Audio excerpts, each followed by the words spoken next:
That's a great classic Christian hymn. You did that with this. That's amazing. You know, Dave, I'm looking at that school, and I mean, I'm back in Africa. I mean, you know, I'm doing this all the time, as you know.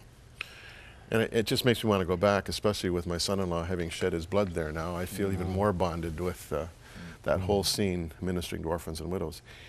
But that school has got to be completed. It looks so beautiful. What do you need from our viewers? And you need it now. Tell us. Well, what we need is financial support, because we want to keep the construction going. We want to finish, first of all, these first 4 classrooms. Then there's another building that's L-shaped that goes alongside of it for another 3 classrooms.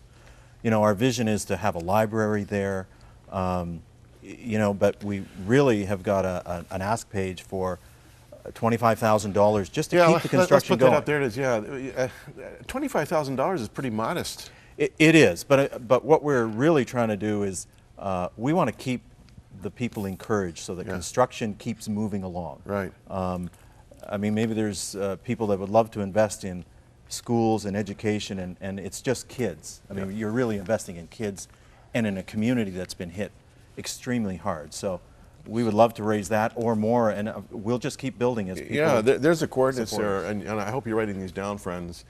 You can call us at 1-800-265-3100, or you can write us to Crossroads Missions, Post Office Box 5100, Burlington, Ontario, L7R4M2, or you can log on to crossroads.ca/missions. Whichever way you choose. I think it'd be great if we just, you know, raise $25,000 right now. I mean, why not? You know, if you feel any inclination at all as you're watching or listening to this, to do something to help this school be completed, just do it, friends. Just do it. You don't have any guarantee you'll even be alive tomorrow. I know I'm sounding a little morose, but I mean, I've just lost my son-in-law, and my daughter is a brand new widow, and I'm feeling this really, really closely. You know, I said yesterday as I was preaching, you know, we're all going to die at some point in time. And the only thing we can take with us is what we've given away. And we give our time, we give our treasure, we give our talent. I mean, this is what you were doing, Brigitte. You were giving some of your time away. What do you do when you're not in Africa?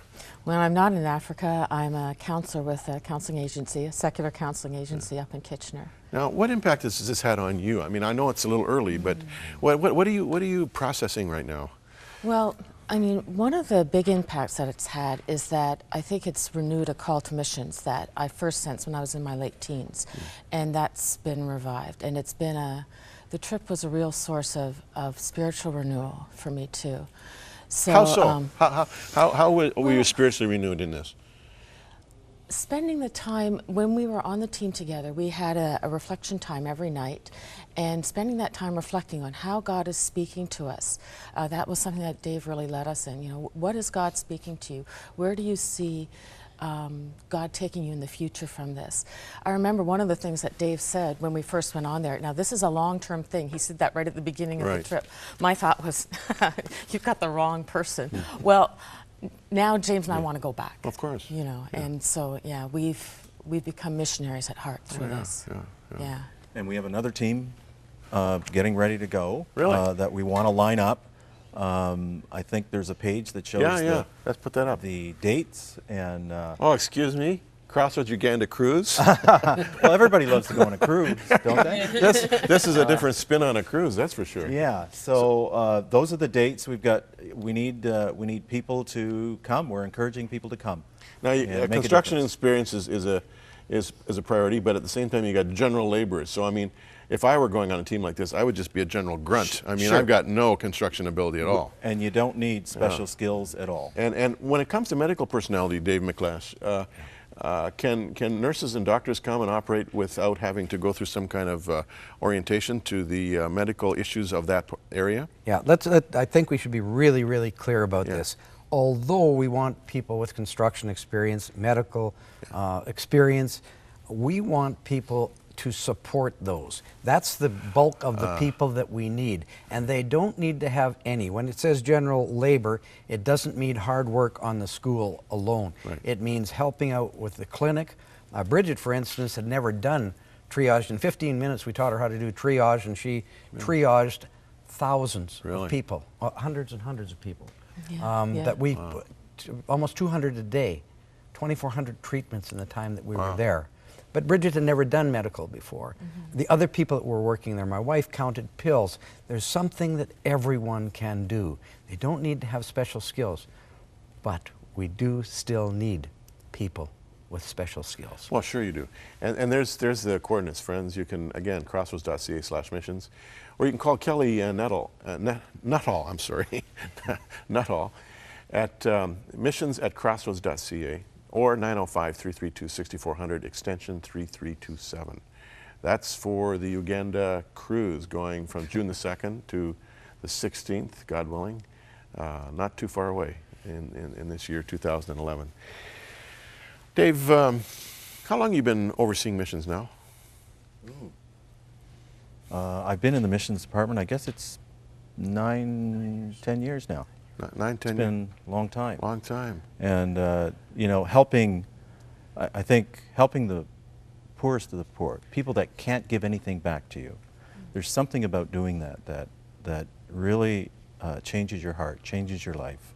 Knowing that, I mean, you invest your time and effort and energy, the people that go on these teams, and I mean, you saw the lineups in that little clip of people waiting for medical treatment. In fact, one of the ladies who was in the line, her baby died while she was waiting for medical treatment for her child. And I know. It's very hard. See, but you know, I have a very dear friend who is a doctor. He actually is my doctor as well, and he was over last night at our house because I wanted him there because he's like family to me.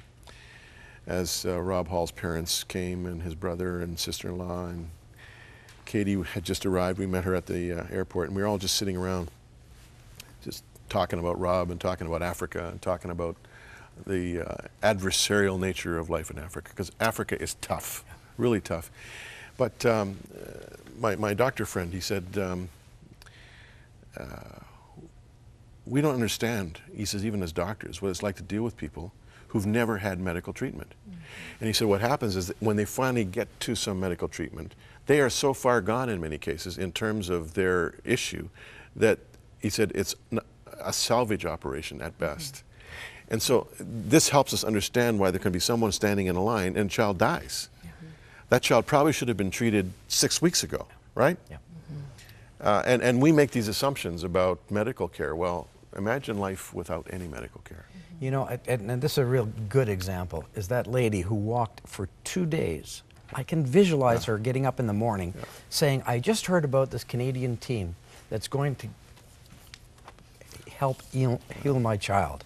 And then walk for 2 days and get there and stand in line for 4 or 5 hours. And the baby dies. And the baby dies, and she shows me the baby. And then another couple come up to me and tell me, our families slept overnight in the grass because we didn't get seen yesterday, didn't get examined because of the big lineup. We slept overnight here, and we walked. We haven't eaten for 2 days, and we haven't had a drink of water for 2 days. Friends, you need to help Crossroads, and you need to do it now. I make no apology for this. $25,000 is nothing. And yet it means everything to these people. This school will become a center of gathering, of operation. It will add strength and integrity and pride to the community. It will become a rallying point for other good things to happen. And you can help in a significant way, just today. Let's see that $25,000 plus come in. There's the page again. It's the Borlogno School in Uganda. Finish the roof, furnish the classrooms, get this place up and going. Let it become all that God wants it to be. Complete this school. Call us at 1-800-265-3100. Write us at Crossroads Missions, Post Office Box 15100. Log on to crossroads.ca/missions. We're going to be doing, Jim, also some more boreholes in the area. That's an absolute must. Yeah. The medical treatment, we need meds as well. We buy meds in country as well as buy meds here from Health Partners International. So we need some additional funds for that. But in the main, it's to try to continue on with the construction of the school. Terrific. David Miclash, Brigitte Huber, Dave Shelley, thanks for coming our way.